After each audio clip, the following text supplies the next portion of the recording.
Well, welcome everybody. Welcome to Office Hours with Michael Kitces. We're here today to talk a bit about annuities and this kind of collision course that has now been set up for annuities that have a lot of high commission activity associated with them, and this new Department of Labor fiduciary rule that got announced just a week or two ago that's going to be kicking in a year from now. And what happens when the Department of Labor didn't specifically say no commissions, they said commissions are okay, but your products are subject to fiduciary scrutiny, and just what reasonably happens when you try to sell an annuity, particularly one with a high upfront commission, but you're subject to a fiduciary standard that asks questions like, did you receive reasonable compensation for your services?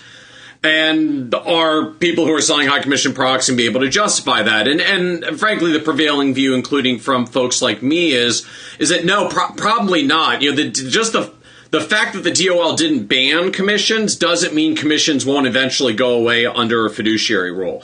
All the DoL said was, we're not going to ban them outright. You people who say you can do commissions and still meet a fiduciary duty, knock yourselves out, justify it in court when you get sued because someone's going to ask you about it at some point.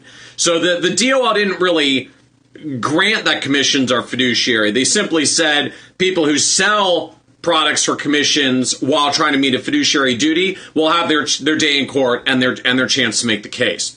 But if commissions either get eliminated or at least come down, I can envision a world where maybe small upfront commissions are allowed and then an ongoing trail, but big upfront commissions and no trail, which encourages a lot of annuity churning, very unlikely to survive any extended period of fiduciary scrutiny.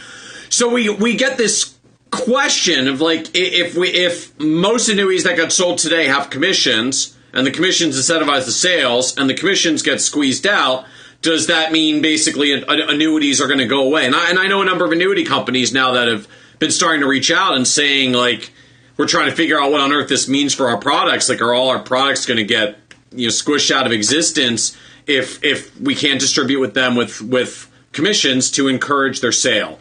And here's the key thing. I think ultimately what you're going to find when we look back on this in 5 or 10 years is that this was not the beginning of the end of annuities. This was the beginning of annuities actually getting good.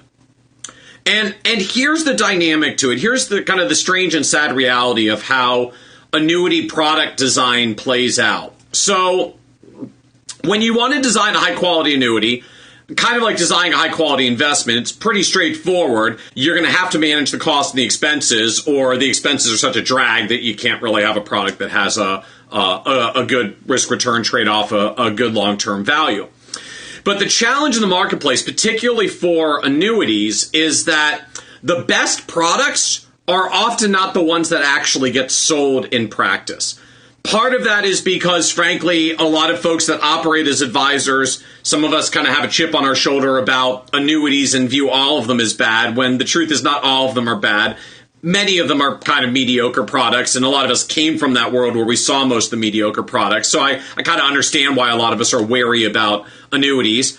But what that means when you're a insurance or annuity company trying to design a product, imagine this world. I can make the best product out there, and all the fee-only advisors just think annuities are bad and won't sell any. Or I can make a crappy product with high commissions and a really nice profit margin for myself, and as long as I load it up with enough commissions, a bajillion insurance agents sell the heck out of it.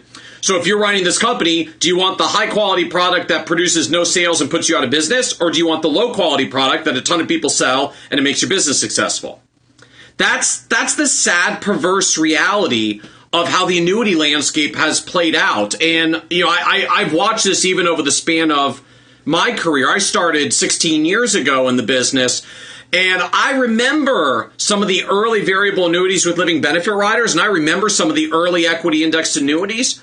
They were good contracts. They had very reasonable costs. They were rather transparent. They were pretty straightforward. There was not a lot of questionable fine print. There were not really complex calculation engines of trying to figure out how all these crazy combinations of spreads and participation rates and monthly resets and all this other stuff was going on. They were actually pretty decent, high-quality products. And they got squeezed out of the marketplace. It started on the equity index side. It kind of migrated to the variable annuity side over time as well, particularly after the financial crisis. And when we look at the products that are in the marketplace today, higher cost, more complex, more difficult to even vet. A lot of us on the Periscope here kind of know what happens when you take a product that's extremely opaque and complex out of the insurance industry. It tends to get loaded up with a lot of fees and expenses on the back end that no one can see because the thing is too darn opaque and complex to evaluate. Good products get squished out of existence. And I've actually talked to another number of product designers at annuity companies over the years. Ask them, like, why can't you make just a product that does this better, that's cleaner, that's easier, that fiduciaries like us could feel comfortable selling and not and sleep well at night. And the refrain I always hear back is, look, at the end of the day, we've even tried to design these products from time to time. We roll them out. Hardly anyone buys them. Hardly any advisors recommend them. The high commission stuff gets sold. And that's what keeps our company moving forward. And, God bless capitalism, kind of does its thing. The companies go where the products are getting bought, even if they're not necessarily the best products out there. So we've been stuck in this trap where the high commission, or I should say the expensive products that give companies really fat margins are the ones that give them so much money that they can incentivize with really high commissions, which gets people who are attracted to high commissions to sell them, while the high quality products with very little marketing dollars don't get sold because there's no money to market them and no one's getting paid a commission to be incentivized. And when we multiply that forward year after year, the good products atrophy, the worst products get sold, and the marketplace shifts. And I think that really is the environment we've seen over about the past 15 years or so in both equity indexed annuity and the variable annuity space. So here's what changes when DoL Fiduciary comes about. Now suddenly annuity companies can't rely on commissions alone to distribute their products. They have to come up with some other means, like actually make a product that's good and market it to fiduciary advisors, because anybody who's advising on a retirement account going forward is going to be a fiduciary advisor. That's the scope of the DOL regulations. So commissions will either get reined in or eliminated completely. Certainly you can't just drive your sales based on the highest commission product. You have to actually make a good one, and then you actually have to figure out how to sell it, which means market it, educate advisors, show them why the product is actually good, make the honest case for it, because that's the only way that's going to be left to incentivize, since commissions won't be much of an option anymore. And so I think we failed to appreciate in the industry how dramatically the incentives, not just for salespeople, are going to change after DoL Fiduciary, but the product manufacturers themselves, the company that creates the products, that suddenly has to change how they build and distribute products. In a fiduciary world where commissions are no longer the primary driver of sales, it has to actually be quality product design and bona fide marketing. And I think what you're going to see in the coming years, it's going to take a while for this to play out, but you're going to start seeing costs come down. You're going to start seeing the benefits get less gimmicky, basically, because if you're a fiduciary, you don't want a gimmicky kind of product. You risk getting sued for misleading and false advertising. The standard for getting sued for false advertising under suitability standards is really low. You can always say, well, it was on page 37 of the disclosure documents that, this thing was actually probably not going to do what I projected it to do. You can't use that cop-out when you're a fiduciary. You have to actually demonstrate you did your due diligence and that another prudent expert would have recommended the same thing in your situation and that your compensation was reasonable. And there's no incentive to sell a gimmicky product in that environment. You sell the one that's actually good, that's going to, cover your own backside. So I think what you're going to see, products will become less gimmicky. Illustrations will become more realistic, because no broker-dealer is going to want to encourage an annuity on their platform with all their agents using unrealistic sales illustrations that over-project the returns, because the broker-dealer opens themselves up to a class action lawsuit for misleading sales projections. Transparency will start getting better on the products, because the disclosure requirements associated with DoL Fiduciary are going to drive at least some of that. We're going to get better clarity about how the products are working under the hood, because that's what anybody that's doing due diligence on a fiduciary is going to be looking for, and that's what any attorney is going to be looking for when they say the advisor, so justify to me how you knew this thing was the best if you didn't even understand how it worked under the hood. That's going to get you sued, and you're going to lose as a fiduciary if you can't even do your own due diligence because the products aren't transparent. I think you'll see surrender charges mostly vanish because the truth of a surrender charge is it's nothing more than the penalty that the company looms over the client in order to recover the commissions that were paid up front to the agent. It's no coincidence that contracts often have things like 7% surrender charges when they have 7% commissions. It's because literally the annuity company pays the 7% commission up front, and then it recovers the 7% commission out of the expenses at 1% a year to make their money back. And that's why there's a 7-year 7% surrender charge. So at a point that you're not paying commissions up front, you don't need the surrender charges either. They're basically built together. They go hand in hand. Or conversely, you might actually see a few products that have surrender charges, but the purpose of the surrender charge won't be to recover the commissions. The surrender charge will be a good trade-off for clients. It will say things like, if you're willing to buy the version that has the 5-year surrender charge, we'll give you a better yield. We'll give you a lower cost. We'll give you a better feature or benefit. Because it actually makes sense from the annuity company's perspective. If they can apply a surrender charge and they know the money's going to stick around a little longer, they can invest it differently, right? It changed their time horizon. If you imagine what you would do for clients if they agreed to a 5-year lockup to invest with you versus the client that could fire you at any day, in many ways, we can actually invest a little bit more prudently and aggressively for clients when we know they're going to stick around for a period of time. And annuity companies functionally can do the same thing, particularly for the cost of how some guaranteed products come together, where low persistency, high turnover of the products is expensive for the annuity company, and it drags it down for everyone. So surrender charges could actually be a good trade-off that you consider in the future. Not something we try to avoid today. And I think overall what you're going to see is just a huge wave of innovation for annuities when companies say, oh crap, we can't compete on just the best sounding gimmick paired with a high commission. We actually have to compete with the best feature and then have it be something that's clear enough that we can teach fiduciaries what it is, how it works, why they should recommend it to their clients, and that they can do all the due diligence so that they don't get sued as the intermediary for making a bad recommendation. So the pressure now is on annuity companies to say, try designing actually a good one and see what you can do.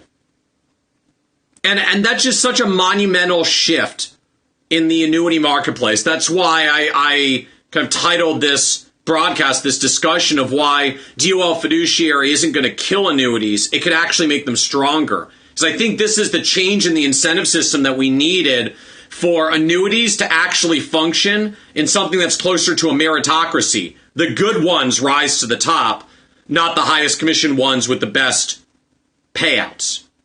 Best payouts to the agent, not the best payouts to the client. So recognize that shift that's underway. If you're a fiduciary right now that hasn't done annuities in the past, stay tuned. I think you're going to find that the products get a lot more interesting. Not right away.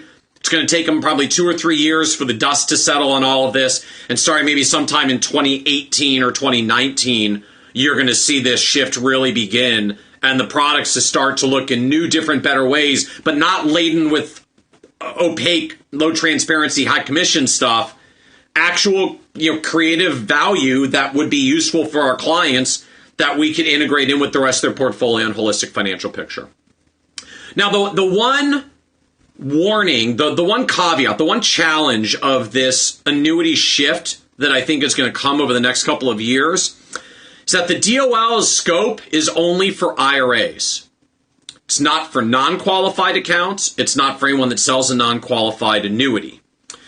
And I think the problem that you're going to see is that while annuity products are going to start getting some better options for all of those that operate as fiduciaries and sell into IRAs, and if you're already in a fiduciary for the IRA, you might use a fiduciary product across all the accounts.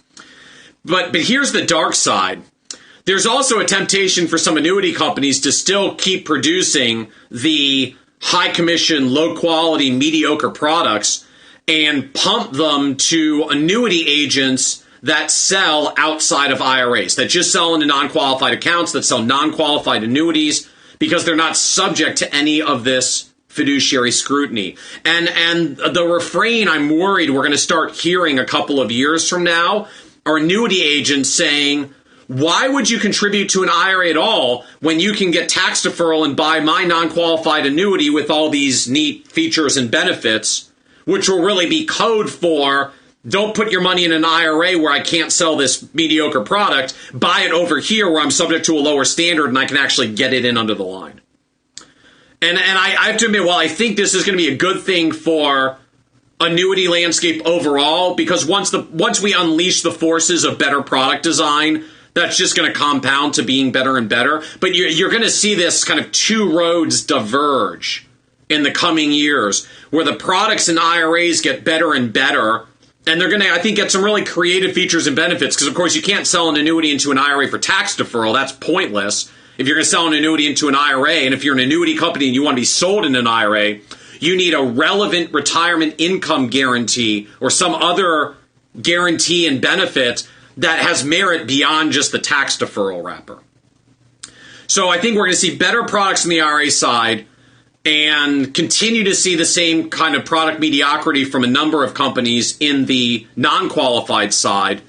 And they're going to get further and further apart over the next maybe 5 years or so. Now, eventually, I think that's going to drive regulators to act. We already have this weird untenable environment where if you're working for a broker-dealer, you actually have a different legal standard for the client's IRA than the client's brokerage account for the same client selling the same products and giving the same advice, because one is subject to the DoL and one is subject to FINRA, and the SEC is ultimately the overseer of FINRA and likely to push that. So at some point, I think we'll see a blending of the fiduciary standard across all types of accounts and all types of advisors. But even then, state insurance departments exist outside that regulatory scheme, and fixed annuity agents, including those selling equity indexed annuities, exist outside of that environment as well. And so, unfortunately, I think there will continue to be a dark side for non-qualified annuities for many years to come. It's going to take a long time for our advisory regulatory environment to move out and capture them.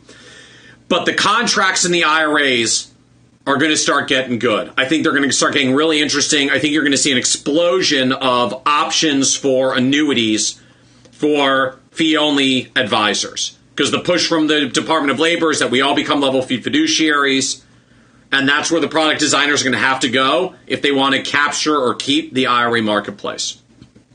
So stay tuned for this. I think it's kind of one of the untold stories of DoL Fiduciary, that not only is it changing maybe how advisors are compensated and regulated, it has changed the incentives for the companies that provide products to us. And that's actually a very profound force that's going to take years to play out, but means we might finally see some improvements in products because the incentives have changed. It's going to be more of a meritocracy and less of a what's the best commission we can load in this product and how opaque and mediocre can we make it so that we can scrape more money out so that we can pay a bigger commission over to the agent. So watch for this going forward. And I'm curious, anyone have any questions, any thoughts about this from your end? Any of you actually operating as fiduciaries and doing annuity contracts right now? Don't see a lot of them out there these days, but there are a few, companies like Jefferson National that have been doing investment-only variable annuities for a while. Nice option is a tax deferral wrapper for a high-income client that doesn't have enough tax-sheltered dollars elsewhere, needs a little bit of asset location. We do see a couple of products out there that are much lower cost and just function as annuity wrappers that advisors can use for tax deferral. A couple that have retirement income guarantees as well, though not many. Again, the incentives for the companies haven't really been there, unfortunately. All right, well, I hear no other questions, then we'll go ahead and wrap up. Well, thank you for joining us. Office Hours with Michael Kitces, 1 p.m. East Coast time every Tuesday. Hope this has been helpful, and we'll see you all next week. Take care.